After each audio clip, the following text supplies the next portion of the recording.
Ada kisah seorang lelaki tau dekat Indonesia, kisah benar. Dia mengayuh beca. Dia mengayuh beca, dia memang susah. Tak tahu apa dia nak bagi sebab duit memang tak ada. Apa dia buat? Setiap hari Jumaat dia akan kayuh beca tanpa bayaran dan dianggap tu sedekah. Itu je yang dia mampu buat. Dia dah duit tak ada, kemampuan itu je mengayuh beca. Jadi hari Jumaat dia tak ambil bayaran, dia kayuh hantar orang. Jadi ada satu hari Allah Ta'ala takdirkan perempuan kaya, seorang perempuan kaya naik beca. Sampai kat satu tempat dia tanya, berapa ringgit pak? Indon, berapa ringgit pak? Pak Pong, Pak Mustafa. Aku bantai lah. Berapa ringgit pak? Dia kata tak apa, saya sedekah hari ni. Perempuan tu terasa macam dia disindir tu. Perempuan tu tak puas hati. Ya ke sedekah? Macam dia tak sudi ambil duit dia tu. Dia tak puas hati. Dia tak percaya orang tu kayuh sebab kayuh dan tak ambil bayaran. Dia tak percaya. Dia rasa macam dia tu ada masalah. Jadi dia tunggu Jumaat satu lagi. Sebab dia kata hari Jumaat dia memang sedekah. Dia tunggu Jumaat satu lagi.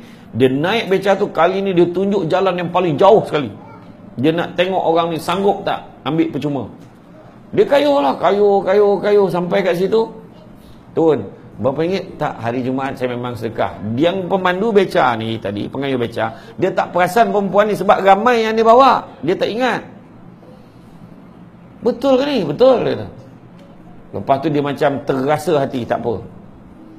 Maknanya betul lah dia sedekah. Jadi dia nak tengok kenapa dia ni hebat sangat ke sampai dia tak nak ambil duit orang hari Jumaat ni. Ingat dia senang lah. Hari Jumaat sekali lagi, Jumaat ketiga dia naik beca yang sama. Dia cakap kali ni hantar bawa aku pergi ke rumah kau. Kenapa pula? Bawa aja dia tu.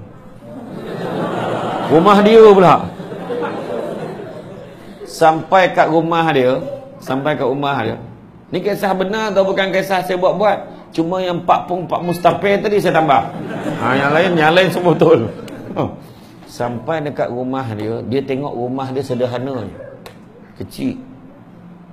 Masuk ke dalam bilik, aku masuklah dia kata. Masuk, dia tengok isterinya pun biasa, ada anak 2 orang. Rumahnya serba-serbi sederhana, kekurangan semua. Menitis semata orang tua kaya ni tadi, perempuan kaya tadi. Dia kata, aku yang kaya ni pun payah nak bersedekah. Kau dengan tahap susah, kau boleh fikir pula nak bersedekah. Boleh tak kau bantu aku untuk bersedekah? Boleh tak kau bantu aku? Bantu macam mana?